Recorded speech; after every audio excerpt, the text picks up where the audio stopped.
Vi vil forklare lidt om placeringen med forskellige komponenter for vores lygtdiagram. Så jeg tænker, at vi kan starte med at tage vores 22 bars ventil.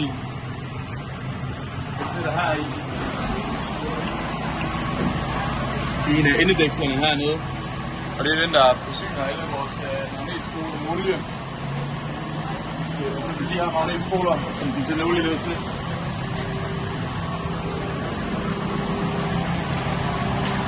Så vi sætter herovre på venstre side af traktoren.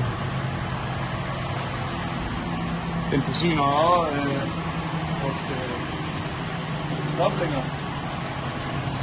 Synkronesser. Det man hedder her.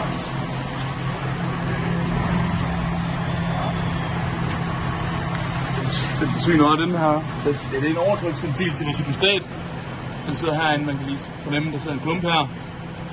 Det er jo fordi vores reciprostat, den sidder herinde i forlængelse med gearkassen. I stedet for at der for eksempel sidder en klump ude på siden, som der er på de nyere. Vi har vores pumpe, det sidder herinde om bag vores solfilter.